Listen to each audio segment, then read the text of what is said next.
Well, we'd like to start also with a question we ask a lot of people, highly revealing. So, if you had to pick a dead scientist to bring back and Oh, sit down and have a beer with and chat about, the modern state of science, who would it be and what would you talk about?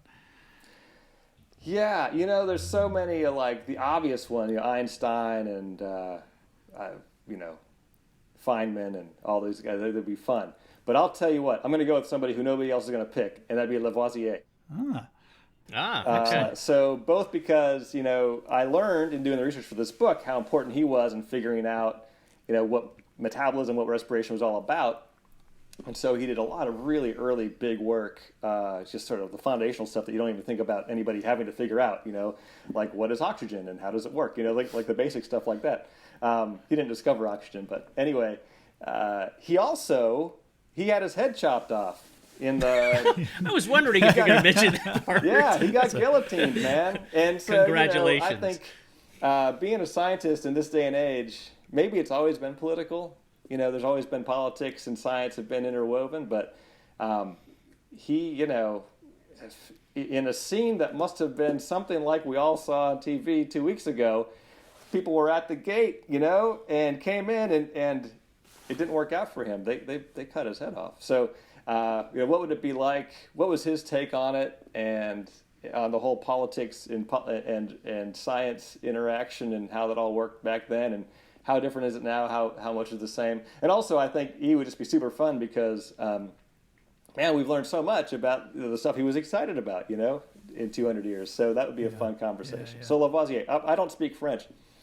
So in this imagination game, I'd have to also learn French along the way, but that's all right. That's all right. Minor stuff. Dead scientists, Exactly. 300 years in the future. Really go. yeah. So what do you think he would be? What do you think he would think about the obesity epidemic in the States? Yeah, And in France. so the obesity And in France. epidemic, industrialization started in Europe, around that started to get going. People were starting to get overweight. You started to see it, and of course, it wasn't seen as like a bad thing necessarily.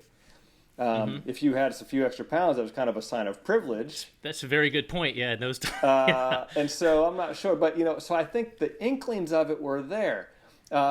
Is it Darwin's grandfather Erasmus, his father, or his grandfather Erasmus? I think it's his grandfather, who actually had to have his kitchen table carved out, like where he would sit, so he could like put himself up to the table. And he had it famously carved out, so he could actually put himself up on the table and eat because he was so big. And it wasn't seen as like a bad thing. So I don't know. I think he might wonder why we're worried about it, and I think that you still had enough infectious disease then. The big killers were not heart disease yet. It wasn't diabetes. Right. It wasn't, so having a few extra pounds to survive when you were, you had pneumonia for 3 months and just were no antibiotics to get you through. Yeah, I don't know. There's not really a big downside there. Yeah. So I wonder what he'd think. I think he'd be amazed that we were so healthy in all these other ways that it mattered that you were a little bit overweight. Yeah.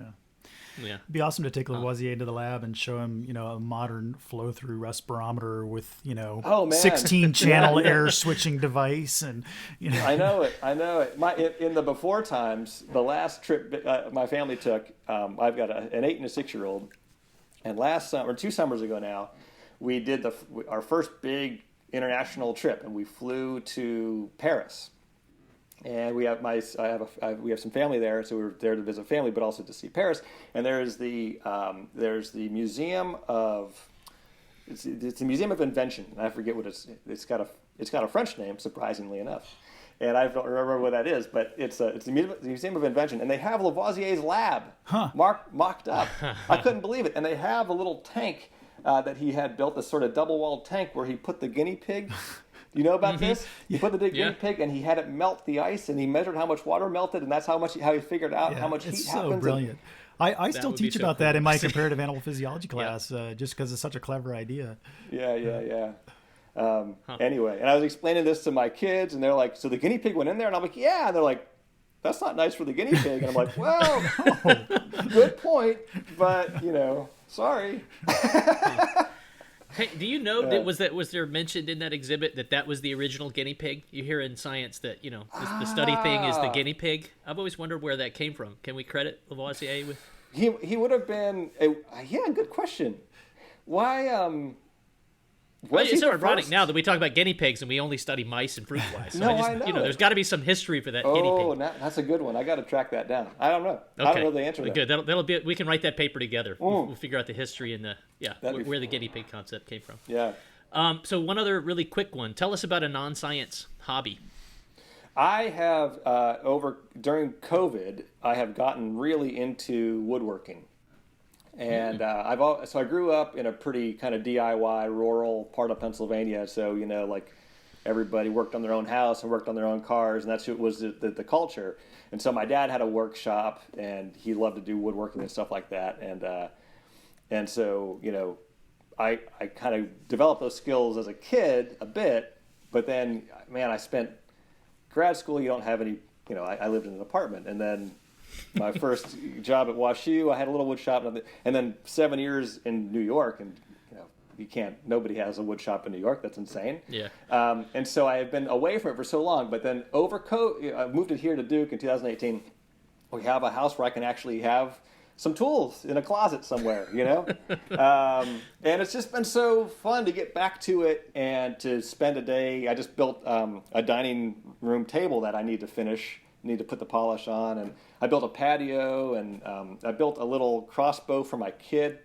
Just little stuff like that. That's just super fun. And when you're done with it, you can look at it, and it's the same feeling you get from finishing a great paper, and you get the proofs, and you're like, yes, we did it. Right. But no, that's been really fun, and it's just a completely different way to use my brain. It's just been the one. If there's a good thing, and I'm not sure there is, with this whole COVID fiasco, it's for us personally. It's been that. Right. Yeah. Awesome. Cool. Good. How about you guys? You guys been busy over the with have you have you been able to explore anything interesting with the COVID lockdown, or has it been? I hope it hasn't been all bad. Maybe it has.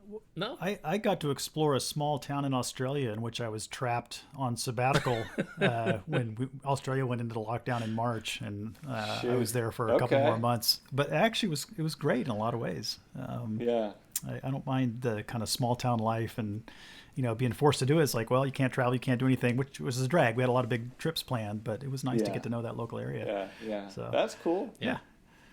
Totally by accident, Art and I did our sabbaticals in basically practically the same town. Huh. Is that right? Yeah, great. So I spent a lot of time there a couple of years earlier. Yeah.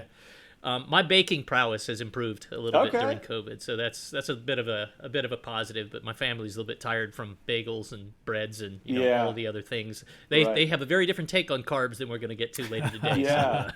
Right. So that's been challenging with my wife. Stop doing that. Stop making all that stuff.